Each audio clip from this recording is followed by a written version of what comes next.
What is going on, guys? It's Bucky and welcome to your 84th Java tutorial.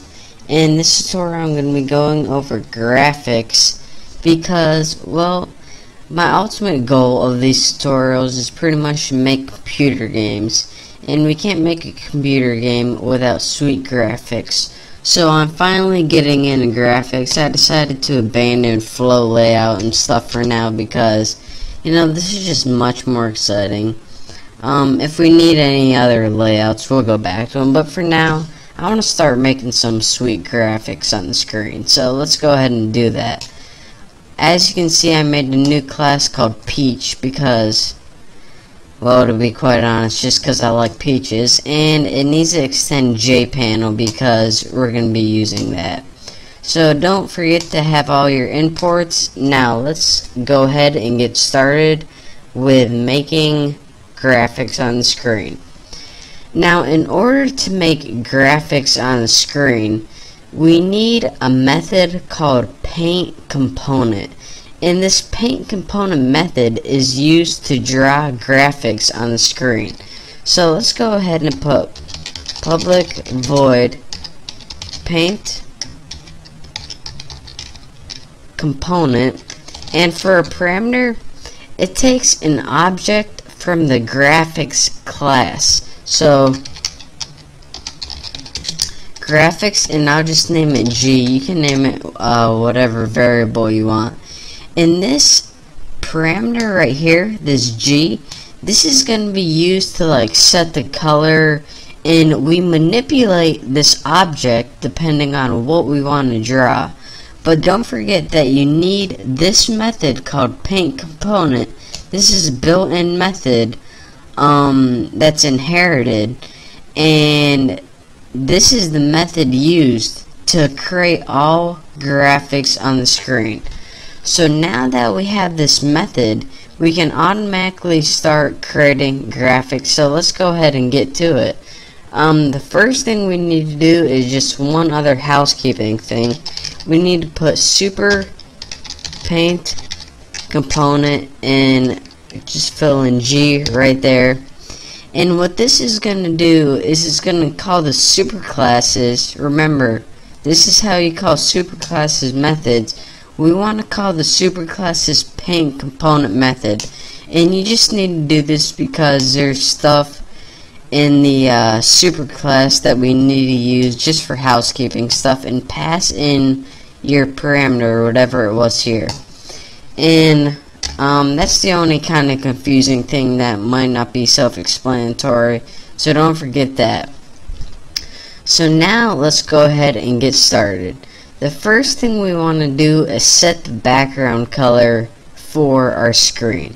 So go ahead and write this, which means this object, set background, and bam, look at that. Now, as a parameter for your background color, you just take a color. Now, Java already has built-in constants of colors, which is pretty much all your basic colors. But for now, in order to get a constant, just put color dot white, because we just want a plain white background. So now we pretty much have on our screen a white background. Not very exciting, but we're going to change that soon. In order to draw objects on the screen, you first need to tell your object or your graphic object what color you want to use to draw with. So let's go ahead and put G set color, and as a parameter, just like set background, it takes a color constant. Now let's go ahead and set our color to color dot blue, and make sure blue is in all caps, and that means constant in Java. So now that we have a color for our graphics object, we can begin drawing a rectangle on our screen. So the first thing I'm going to tell you guys is how to draw a rectangle, and to do that, it's fill rect. And what this is going to do is it's going to give you 4 parameters, and this is going to draw a rectangle, a solid rectangle on the screen. So the first parameter it takes is the X parameter and Y. Now this top left corner of your window is 0, 0. And from left to right, this is the X from left to right, and Y is up and down. So let's go ahead and make the coordinates X and Y, and you should know this if you ever took a math class in your life. So at 25, 25, which would be somewhere around here, 25 over and 25 down, that is where we want the top left of the rectangle to be. Now, how wide do we want the rectangle to be? Let's just go ahead and put 100 pixels wide by 30 pixels high. So now we got our color and our coordinates of our rectangle right here. So now we just have a blue rectangle chilling on our screen. But I want to tell you guys something else you can do. Next, we can go ahead and put set color, and we can set the color again, or pretty much reset the color. And if we want to have a custom color that's not constant, like our own RGB values, and RGB means red, green, and blue, just go ahead and put new color, and as our parameters you type in the RGB value you want. So let's put like 190 comma 81 comma 215. Make sure none of these values go above 255. And this pretty much means, alright, how much red do we want it? 190 red, 81 green, and 215 blue. What color this is, I'm not sure, but I know that it's going to be some weird color. But again, if you want custom colors, then that's how you create it. What I usually do is I go in Photoshop and mess around with the RGB value, but you know, that's not important right now. So now let's go ahead and put this rectangle, or draw a rectangle.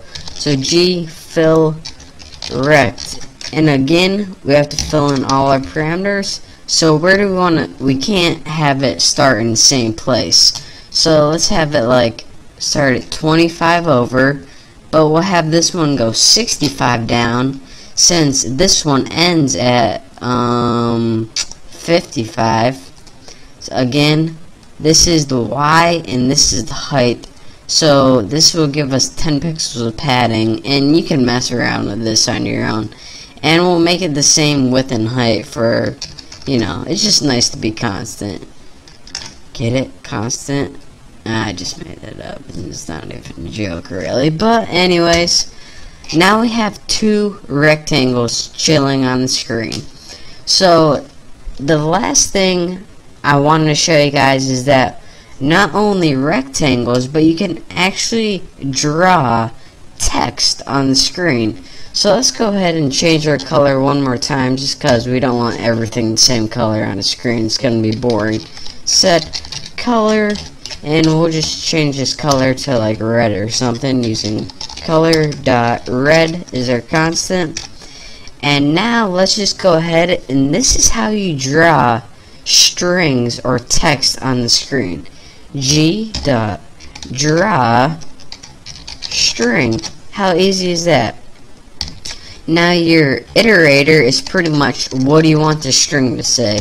And this is some text.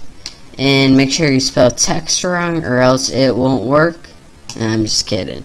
And now where do you want it to appear? Well, let's make an X25 and let's see, 120. That should be below everything. So now we have a rectangle right here, a rectangle under it, and some text under that. So now, I already did this all, I forgot I already did this all, but pretty much make a new frame with your title, set the close operation, don't forget to do that, and then make an object of your class, whatever you named it. I had a Peach class, so I named it P. Add it to the frame, set the size of your window, and make sure you set the visible to true so it actually appears. And now if we go ahead and run this program, you see that we created 2 rectangles that were filled in because we used the method fill rectangle. And again, if I do this, you can see that the coordinates for the first one, the blue one, were 25 over, 25 down. This is 100 wide and 30 pixels tall. And next we set the color again, and we gave it our custom color. Evidently this is some kind of purple color, and this has an RGB value of 190, 81, 215, and this is 25 over, 65 down, and that's your top left point right there, 100 wide and 30 tall. And next we just pretty much made some text on our screen, and this text started at 25 over and 120 pixels down. That's where your text started, and then you pretty much just drew a string on the screen using the current color of your G object. So that is pretty much the basics of how do you make simple rectangles. Of course there's more stuff that we can do, but for now just sticking with the basics. In the next tutorial I'm going to show you guys how to draw some sweet graphics, and well, they're not going to be that sweet, but they're going to be a little better than this one. So thank you guys for watching. Now don't forget to subscribe, and hopefully I'll see you next tutorial.